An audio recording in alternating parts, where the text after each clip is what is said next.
Dear students, researchers and teachers, अस्सलाम वालेकुम। मैं डॉक्टर हुमैरा बानो आपकी खिदमत में हाजिर हूँ अपने चैनल यूनानी विजडम के साथ।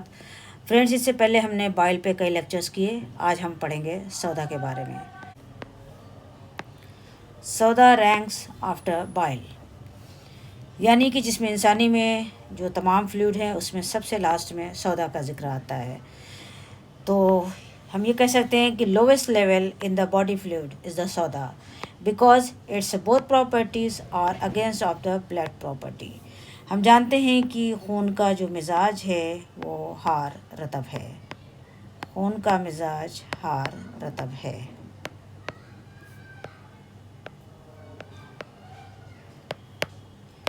जबकि सौदा का मिजाज बारिद याबिस है। सौदा का मिजाज बारिद याबिस है। ठीक है,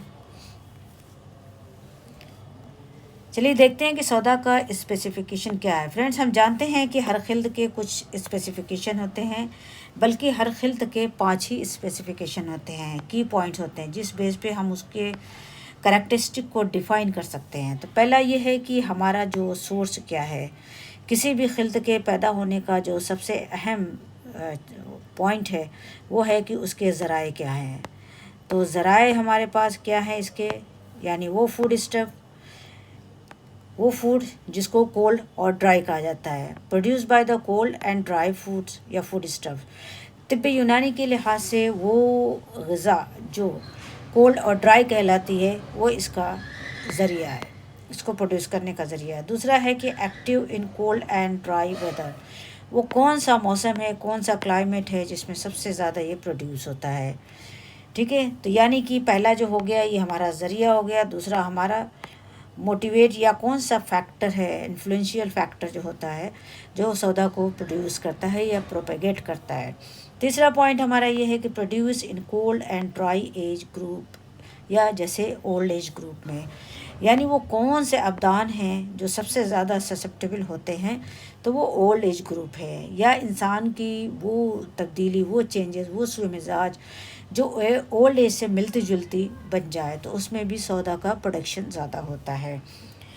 नंबर 4 है कि causes cold and dry disease, यानी कि जब उसका ज़रिया भी मौजूद है और प्रोपेगेशन भी है और कोल्ड और ओल्ड एज भी है, जब ये 3 चीज़ हो गई तो ऑब्वियसली उसके नतीजे में क्या पैदा होता है, किस तरह का सूए मिजाज पैदा होता है या डिज़ीज़ पैदा होती है। तो तिब के लिहाज से जो डिज़ीज़ कोल्ड एंड ड्राई समझी जाती है वो उसका रीज़न सौदा को करार दिया जाता है।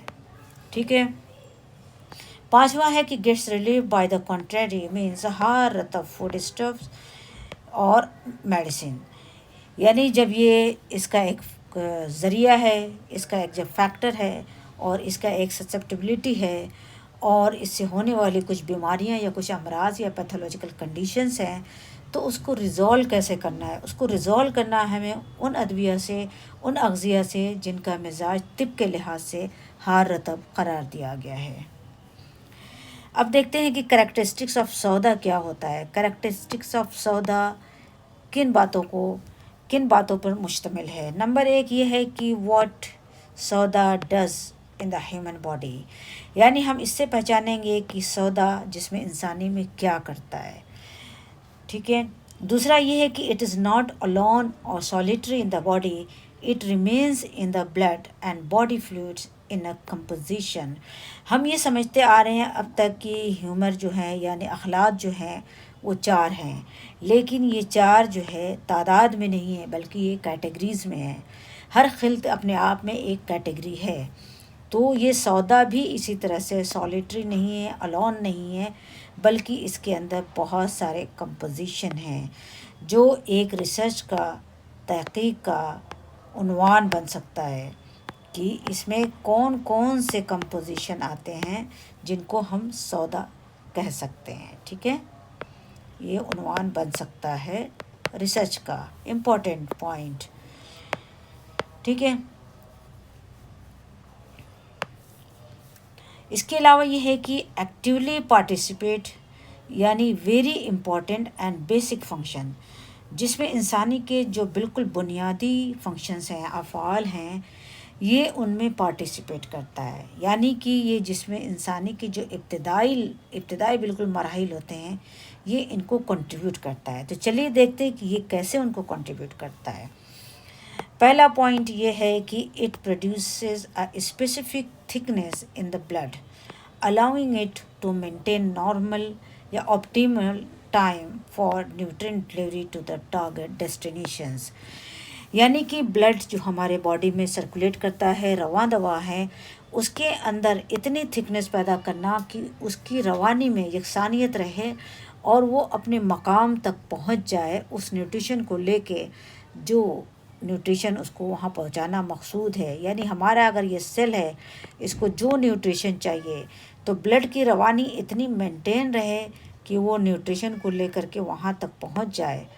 तो ये काम सौदा की वजह से अंजाम पाता है। सौदा उसके अंदर इतनी गिल्ज़त या थिकनेस पैदा करता है या उसकी काइनेसिस में यूनिफॉर्मिटी डेवलप करता है। दूसरा पॉइंट ये है कि सौदा imparts a specific viscosity to the blood. यही बात ये भी है कि enabling it to perform optimally by meeting the varying needs of different cells types and its as it circulates. अब ये देखते हैं कि produces thickness in the blood, ये ब्लड में थिकनेस प्रोड्यूस करता है, for which blood able to avail optimum time duration to deliver the nutrients at the destined. यानी कि उसको एक मकाम पे पहुंचने के लिए जितना टाइम दरकार है, जितने भी माइक्रो सेकेंड या जो भी सेकेंड का पार्ट है, जितना उसको टाइम दरकार है उतने टाइम तक उसको पहुंचना लाजमी है। अगर वो पहले पहुंचेगा तो मकसद पूरा नहीं होगा, अगर लेट हो गया तो मकसद पूरा नहीं होगा। टाइम जो है उसकी रीचिंग के लिए जो चीज़ उसके लिए रिस्पॉन्सिबल होती है ब्लड सर्कुलेशन में, वो सौदा को करार दिया गया है। अब ये है कि it contributes to the blood's ability to precipitate certain components under the specific physiological conditions।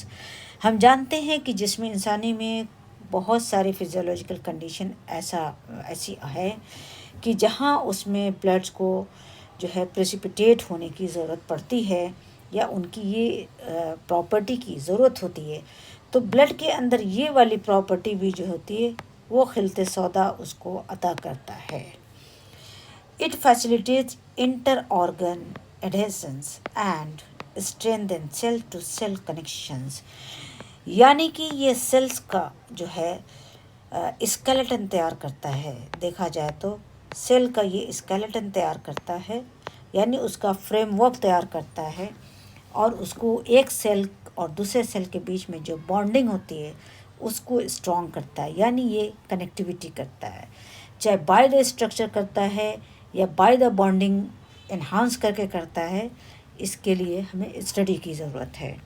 अब ये आता है कि it promotes additions between organs and enhance cellular connectivity. यानी एक सेल से दूसरे सेल के बीच में, एक कॉलोनी ऑफ द सेल्स से दूसरे कॉलोनी ऑफ द सेल्स के बीच में, एक ऑर्गन से दूसरे ऑर्गन के बीच में जो भी कनेक्टिविटी बॉडी में होती है, वो कनेक्टिविटी के लिए जो भी स्ट्रक्चर या मटेरियल स्टफ दरकार होता है वो सौदा प्रोवाइड करता है। ठीक है। अब ये आता है कि it facilitate the production of fibrous components in the blood, enhancing its capacity for clotting and cellular support. हम जानते हैं कि जब कभी कहीं हेमरेज होता है, जरियानुद्दम होता है, तो वहाँ ब्लड क्लॉट कर जाता है। तो उसकी ये जो प्रॉपर्टी है या करैक्टरिस्टिक्स हैं, उसमें भी सौदा अहम रोल प्ले करता है। यानी उसमें जो धागे नुमा या रेशा जो डेवलप होता है, वो कहते हैं कि सौदा उसका मेन कंपोनेंट होता है। तो ये भी हमारा बहुत इम्पॉर्टेंट पॉइंट है। तो देखा जाए तो हमें खिल्त के लिहाज से इस नज़रिए को साबित करने के लिए बहुत सारी स्टडी दरकार है, और इसमें हमारा जो बायोकेमिस्ट्री डिपार्टमेंट या जो हमारे एक्सपर्ट हैं या पैथोलॉजी डिपार्टमेंट या हमारे जो पैथोलॉजी के एक्सपर्ट हैं, वो इसमें एक इम्पॉर्टेंट रोल प्ले कर सकते हैं। It supplies essential nutrients to the dense और solid organs, supporting their structural integrity and functions. अभी जैसे कि हमने बताया है कि ये जो है एसेंशियल न्यूट्रिशन जो होता है वो सप्लाई करता है हमारे जिस्म के डेंस ऑर्गन को, पार्ट्स को, जो भी हमारे डेंस स्ट्रक्चर होते हैं उसको ये सप्लाई करता है न्यूट्रिशन। तो इससे ये साबित होता है कि इसका जो पार्टिकल्स होते हैं वो हार्ड होते हैं, टफ होते हैं, और स्ट्रेंथन देने के लिए इसका सप्लिकेशन ज़रूरी है। ये अपने आप में एक बड़ा जो है सबूत है कि सौदा जो है, सबूत है कि सौदा का जो पार्टिकल्स हैं, सौदा के जो पार्टिकल्स हैं वो हार्ड हैं, यानी स्ट्रॉन्ग हैं, या मटेरियल हम ये कह सकते हैं, जैसा कि कहा गया कि अर्दी मटेरियल है ये, ठीक है। तो अर्दी मटेरियल में ज़्यादातर मेटेलिक हो सकते हैं या हजरियात हो सकते हैं हमारे, ठीक है, कार्बन के एटम्स हो सकते हैं, या जो भी मिनरल्स हैं वो हो सकते हैं इसमें, ठीक है। In organs such as the bones it promotes structural compactness and dense, जैसे मिनरल रिच कंपोजिशन। तो जो मिनरल रिच कंपोजिशन है वहाँ पे भी सौदा का ज़्यादा रोल होता है, ठीक है, उस मकाम पर भी सौदा ज़्यादा से अपना रोल प्ले करता है। तो इस तरह से ये बात समझ में आती है कि सौदा की इम्पोर्टेंस कितनी ज़्यादा है, और ये बहुत ज़रूरी है, लाजमी है कि हम सौदा के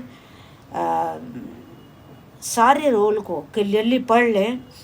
तो ये हमारा बहुत बड़ा एस्पेक्ट है तिब्बे यूनानी का, जिसको हम बायोकेमिस्ट्री लेवल पे या बायोकेमिकल लेवल पे इसको हम इवेलुएट कर सकते हैं और समझ सकते हैं कि आखिर सौदा जिस्म में इतना अहम रोल प्ले करता है, तो फिर इससे जो बीमारियां पैदा होती हैं, सौदावी बीमारियां, वो क्यों होती हैं और कैसे होती हैं, या वो किस तरह से जो है सूए मिजाज बारिद पैदा करता है, ठीक है। सम सौदा इन्फिल्ट्रेट्स, अभी तक तो हम प्रॉपर्टी और फिजियोलॉजिकल एस्पेक्ट पढ़ रहे थे, अब हम देखते हैं कि सौदा जो है अपना स्पेसिफिक फंक्शन कैसे प्ले करता है। अभी तक हम जनरल उसकी फिजियोलॉजी देख रहे थे। सम सौदा infiltrates the cardiac end of the stomach subtly stimulating and awakening the appetite, यानी सौदा जो होता है हमारे फमे मैदा पर इंसबाब पाता है, फमे मैदा पर ये इसका इंसबाब होता है, ठीक है, वहाँ पे ये इंसबाब पाता है। तो ये क्या काम करता है, वो क्यों इंसबाब पाता है वहाँ पे, क्योंकि इसका मेन फंक्शन जो होता है ना स्टिमुलेटिंग होता है, काहे पे के लिए, एपेटाइट को। ये हमारी इश्तिहा को बरअंगेख्ता करता है, इश्तिहा को बढ़ाता है, ठीक है, बरअंगेख्ता करता है।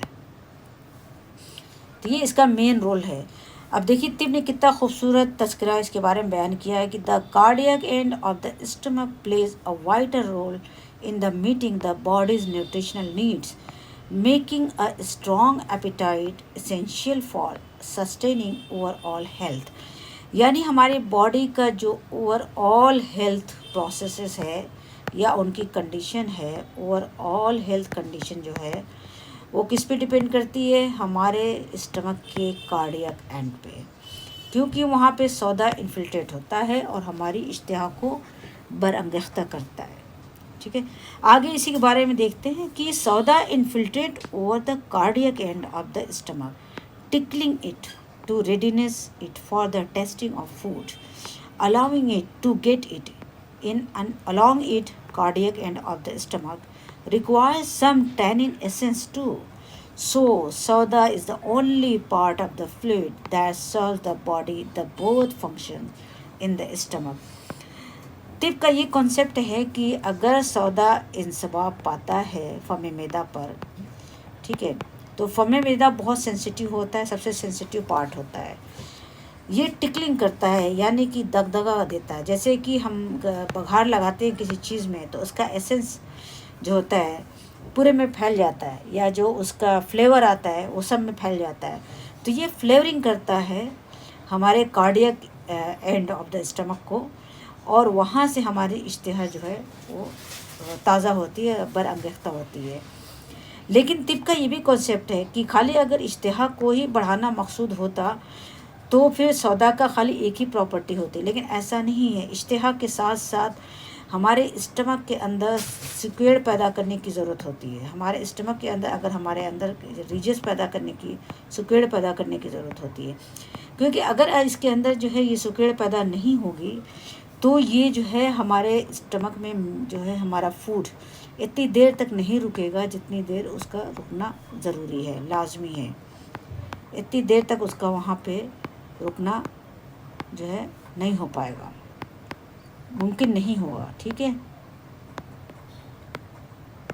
तो इस तरह से हमारा हाजमा दुरुस्त नहीं हो पाएगा और जितना न्यूट्रिशन हमें दरकार है वो भी नहीं मिल पाएगा।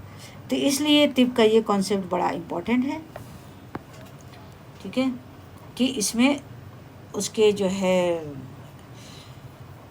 उसके साथ साथ उसमें सुकेड़ की भी ज़रूरत है। तो इसलिए कहते हैं कि उसमें कुछ टैनिन प्रॉपर्टी, यानी कि उसके अंदर कुछ टैनिन एसेंस की भी ज़रूरत पड़ती है। तो कहते हैं ये सिर्फ सौदा के अंदर ये खसूसियत है, सौदा के अंदर ये दोनों खसूसियत है, यानी ये दोनों खासियत उसके अंदर मौजूद है कि वो वहाँ पे टिकलिंग भी करता है और टैनिन भी करता है, यानी एस्ट्रिंजेंट इफ़ेक्ट भी पैदा करता है, ताकि इश्तहा भी बरअंगेख्ता होती रहे और मैदा उसको, हमारे फूड स्टफ को रोके भी रखे उस वक्त तक जब तक कि डाइजेशन का प्रोसेस चलता रहे, ठीक है। यही बात देखिए यहाँ पे है कि व्हेन सौदा resides in the liver it remains in the pre-metabolized, ठीक है। यानी जब तक वो लीवर में रहता है वो मेटाबॉलिज्म उसका इनकम्प्लीट रहता है, वो मुकम्मल नहीं होता, तो अनडाइजेस्टेड रहता है, कोर्स रहता है, marked by the tannic taste, यानी जब तक ये मैदे में रहेगा, ठीक रहता है, कोर्स रहता है, रॉ रहता है, marked by the tannic taste, उसका जो टेस्ट होता है वो टैनिक होता है। For this astringency reflects its rawness, मतलब ये सबूत है उसमें अगर टैनिसिटी है या एस्ट्रिंजेंसी उसके अंदर पाई जा रही है तो ये इस बात को सबूत है कि वो अभी पूरा मेटाबोलाइज नहीं हुआ है, उसमें कुछ मराहिल अभी बाकी हैं, वो रॉ है, यानी इसकी जर्नी अभी पूरी नहीं हुई है। तो at it journeys onwards to the spleen it undergoes successive refinement through layered digestion, so its texture soften, तब उसका टेक्सचर जो है और फाइन हो जाता है, इट्स एसेंस क्लैरिफाइज और रिफाइन हो जाता है, and its taste transforms and losing its the astringency, यानी उसका जो टेनिसिटी होती है वो ख़त्म हो जाती है, एंड एक्वायरिंग सटल सावरनेस, इसके अंदर हल्की सी तुरशी आ जाती है, ठीक है, तुरशी आ जाती है। तो ये जो तुरशी है ना, ये हमारे स्प्लीन के थ्रू ही हमारे मैदे पे इन्फिल्ट्रेट करती है, ये जब स्प्लीन में पहुंचता है तब ये तुरश रहता है, ठीक है। Just as the grape ripens from tart restrain to mellow, यानी कि जैसे हम कहते हैं कि अगर हमारे पास जैसे अंगूर है, खाम अंगूर है, तो वो क्या होता है, बुकठा होता है, ठीक है, खाम अंगूर खट्टा नहीं होता, लेकिन जब पक जाता है तो हल्का तुरशी उसके अंदर आ जाती है, हल्की सी तुरशी आ जाती है मीठेपन के साथ, ठीक है। तो ये सबूत है कि ये पक गया है। तो यही चीज़ सौदा के साथ है। सौदाज role as the sediment of blood, ये उसका सेडिमेंट पोर्शन कहलाता है ब्लड का, and its astringency, its influences on organ tonicity, retention, all points toward biochemical and structural functions that remains under explored। बात वही है कि हमें इसको एक्सप्लोर करने की ज़रूरत है, इसके सारे प्रोसेस कैसे कब कब अंजाम पाते हैं, उसमें कौन कौन से फैक्टर्स इन्वॉल्व होते हैं। सौदा demands rigorous study not just at the humour, यानी हम सिर्फ इसको एक ह्यूमर मान लें और बस बात उतने पे ख़त्म कर दें, ऐसा नहीं है। इसके लिए हमें बहुत तफसीलन गुफ्तगू की या स्टडी की, या हम ये कह सकते हैं कि रिसर्च की ज़रूरत है, हमें बहुत डिटेल रिसर्च की ज़रूरत है इसको एक्सप्लोर करने के लिए, ठीक है।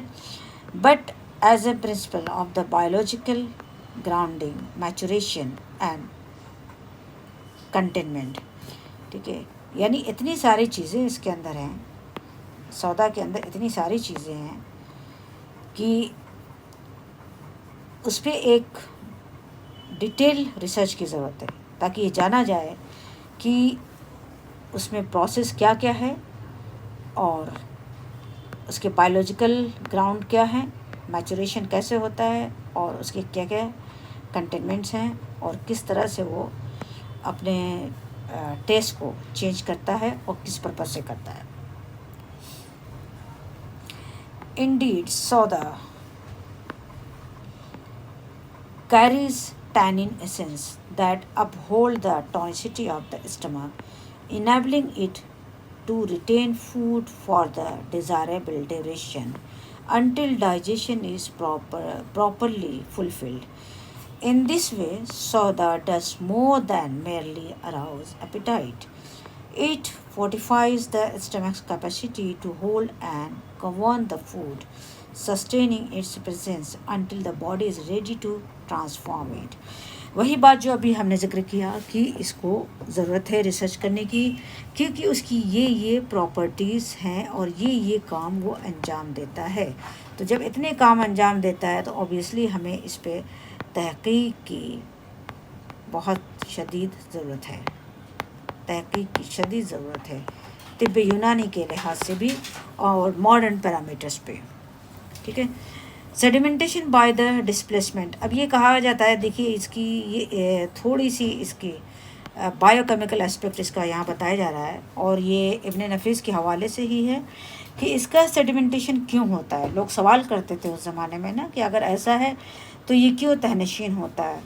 तो तहनशीनी के बारे में फिर ये बता रहे हैं कि ये when blood is subjected to a displacing force such as the centrifugation or gravitational settling in a test tube, soda appears as the sedimented portion that collects at the bottom. हम देखते हैं कि टेस्ट ट्यूब के bottom में जो जमा होता है उसमें सोडा का ज़्यादा पोर्शन होता है। This reflects it's inherent density, जो ये बताता है कि उसके अंदर डेंसिटी सबसे ज़्यादा है।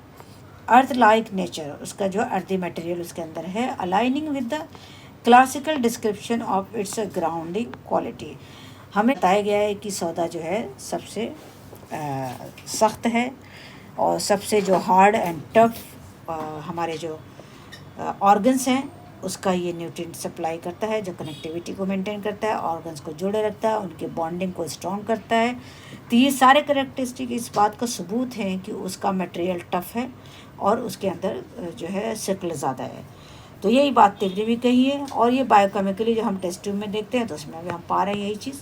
तो अब हमें उसमें जो है बिल्कुल माइक्रोस्कोपिक लेवल पे या उससे भी हाई लेवल पे स्टडी की ज़रूरत है कि ये क्यों है और इसके अंदर क्या क्या चीज़ें और पाई जा सकती हैं जिसको हम सौदा की कैटेगरी में कंसिडर कर सकते हैं।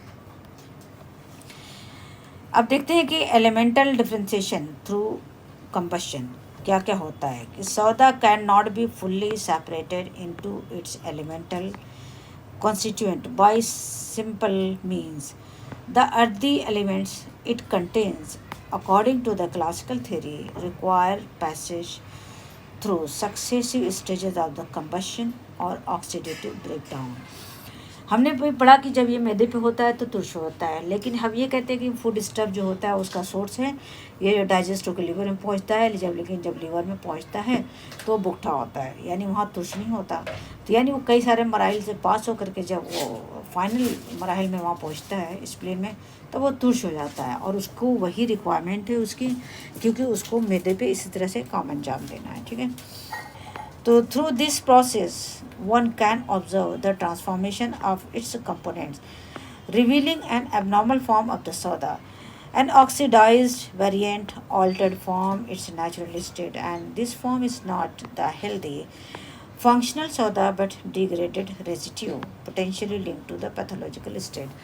जब सोडा अपने नॉर्मल प्रोसेस को पूरा करता है और फिजियोलॉजिकली उसके प्रोसेस चलते रहते हैं और वो डिग्रेड होकर के एक्सक्रीट आउट होता रहता है तो वो कोई भी पैथोलॉजिकल कंडीशन पैदा नहीं करता, लेकिन या तो उसके प्रोसेसिंग फास्ट हो जाए या उनका सोर्स ज़्यादा हो जाए या कोई उसके फैक्टर्स इन्हांसिंग फैक्टर उस पर असरअंदाज होने लगे या बॉडी या हमारा जिस्म जो है उस एज ग्रुप में हो जो ज़्यादा ससेप्टेबल है या इनका जो है एक्सक्रीशन कम हो जाए, एलिमिनेशन कम हो जाए।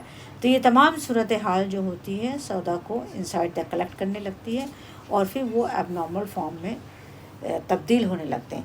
तो सौदा बेसिकली एंड प्रोडक्ट है, इसलिए सौदा की एक एंटिटी नहीं है, ये बहुत सारी एंटिटी से एंड प्रोडक्ट की शक्ल में प्रोड्यूस होकर जिसमें रिटेन करते हैं। अब देखते हैं कि वो कौन कौन से हैं। Every humour after traversing successive stages of the metabolism ultimately converges into soda। हर खिल्त जब एंड स्टेज पे पहुंचता है तो वो सौदा कहलाता है, ठीक है। लेकिन उनके कैरेक्टरिस्टिक में चेंजेस होते हैं। वो जिस खिल्त का एंड प्रोडक्ट होगा उस खिल्त की सलाहियत, उसके अंदर प्रॉपर्टी थोड़ी मोड़ी बाकी रहेगी, ठीक है। तो in its normal range this सौदा is evacuated through physiological phenomena and has no harm, it does not produce diseases. यानी कि अगर किसी दूसरी खिल्त से भी वो एंड प्रोडक्ट में तब्दील हो रहा है लेकिन वो विद इन लिमिट है तो भी वो डिजीज़ डेवलप नहीं करेगा। How ever when bile, phlegm, blood or even soda itself undergo excessive combustion or degradation, they transform into the abnormal soda. These oxidized pathological form becomes a source of disease and its origin determines the nature and the severity of the conditions। जिस खिल्त से वो पैदा होकर के collect होगा उसी तरह की वो डिज़ीज़ जिस्म में पैदा करेगा, यानी डिज़ीज़ की प्रॉपर्टी वैसी ही होगी। अब देखते हैं कि सौदा डिराइव्ड अगर होता है तो कैसे। अगर सौदा से होता है तो सौदा खुद सौदा से अगर ड्राइव होता है तो क्या होता है, it's self okay drive from the सौदा डिजेनरेट्स इनटू एबनॉर्मल सौदा। अगर सौदा जो नॉर्मल है खुद जब वो उसका एंड प्रोडक्ट बनता है तो वो एबनॉर्मल सौदा कहलाता है, ठीक है। It may give rise to malignancies, deep seated cancers rooted in its dense and retentive nature. तो सौदा जो अपना एंड प्रोडक्ट बन के एक्सेसिव क्वांटिटी में एक्यूमुलेट होकर जो डिजीज़ पैदा करता है तो वो कैंसर की डिफरेंट टाइप्स हो सकती है। हम जानते हैं कि सौदा जो है बिल्कुल बेसिक स्ट्रक्चर बनाता है, तो इट मीन्स कि ये बेसिक स्ट्रक्चर से अराइज करने वाले डिजीज़ होगी। ये हार्ड होता है तो ये डिजीज़ बहुत हार्ड होगी, ये अर्दी होता है तो ये डिजीज़ अर्दी मटेरियल की तरफ जो है इसका वो रहेगा, झुकाव रहेगा या इसकी प्रॉपर्टी रहेगी, ठीक है। अब देखते हैं कि बाइल ड्राइव्ड अगर सौदा है तो वो क्या करता है, ठीक है। Produce aggressive rapidly proliferating cancers reflecting bile's fiery and acute temperament। यानी इस तरह के सौदा से अगर कैंसर पैदा होता है तो वो बहुत ही इंटेंसिव होगा, इंटेंड होगा, फास्ट ग्रोइंग होगा और बहुत बर्निंग या बहुत पेनफुल होगा और जो है उसके अंदर उसकी सारी प्रॉपर्टी जो है एक्यूट होगी। तो ये एक्यूट कैटेगरी में शामिल किया जाएगा और ये हॉट कहलाएगा। इसके नेचर में हीट बहुत ज़्यादा होगी और ये हॉट कैरेक्टरिस्टिक वाला कैंसर कंसीडर किया जाएगा। इसी तरह से देखते हैं कि अगर फ्लैम से यानी बलगम से पैदा होने वाला जो हमारा सौदा है वो कैसा होता है। तो फ्लैम ड्राइव्ड सौदा क्या होता है कि does not typically cause cancer. Basically ये कैंसर तो नहीं पैदा करता, लेकिन ये जो भी डिजीज़ पैदा करता है ये जो है एक तो बहुत सख्त नहीं होता, बलगम होने की वजह से थोड़ी इसके अंदर फ्लेक्सिबिलिटी होती है, लेकिन फिर भी ये ट्रीटमेंट को जल्दी कबूल नहीं करता है ना, क्योंकि इसके अंदर जो है फ्लेक्सिबिलिटी भी आ जाती है, स्टिकनेस भी आ जाती है और टफनेस भी आ जाती है। तो ये जो क्रोनिक डिजीज़ होती हैं अमूमन वो उसका रीज़न समझी जाती हैं। Condition due to the phlegms cold and viscous qualities. बहुत सारे ऐसे डिजीज़ है, जब हम डिजीज़ पढ़ेंगे तो बहुत सारे डिजीज़ के ऐसे फ़ोटोग्राफ्स हैं हमारे पास, हम वहाँ डिफ़ाइन करेंगे कि कौन सी डिजीज़ जो है उस सौदा से जो बलगम से ओरिजिनेट हुआ है या उस सौदा से है जो सफ़रा से ओरिजिनेट हुआ है, ठीक है। अब ब्लड से जो डेरिवेट होता है उसको देखते हैं कि क्या है। ब्लड डिराइव्ड सौदा क्या होता है, वो क्या करता है। Though pathologically it often respond to the treatment. कहते हैं कि ये जल्दी से रिस्पॉन्स करता है ट्रीटमेंट को और for example ruptured red blood cells, ठीक है, release iron which settle in the spleen और एक्सेस बिलिरुबिन में cause the jaundice, both treatable manifestation of the blood origin सौदा। यानी कि ये बात समझ में आ गई कि जब आरबीसीज रप्चर्ड होते हैं तो ये कई हिस्सों में तकसीम हो जाते हैं। कुछ इसमें सौदा का पोर्शन होता है, वो सौदा की जगह जाके सेटल डाउन हो जाता है। कुछ सफ़रा का पोर्शन होता है, वो सफ़रा की तरह सर्कुलेट हो जाता है बॉडी में। तो यानी इससे बिलिरुबिन जो बढ़ता है अबव नॉर्मल रेंज, तो वो सफ़रा के कंसीडर किया जाएगा, सफ़रा के ज़िम्न में, और वो ट्रीटेबल होता है। और अगर आयरन जाके कहीं पे रेजिड्यू करता है, फॉर एग्ज़ाम्पल स्प्लीन में, तो वो थोड़ा दिक्कत आमेज़ होता है, वो जल्दी से उसको एक्सेप्ट नहीं करता है, ठीक है। तो ये एग्ज़ाम्पल है कि ब्लड से ओरिजिनेटेड सौदा क्या होता है, ठीक है। द सौदा is not merely terminal humour, it is a crucible and transformation. Its normal evacuation maintain health.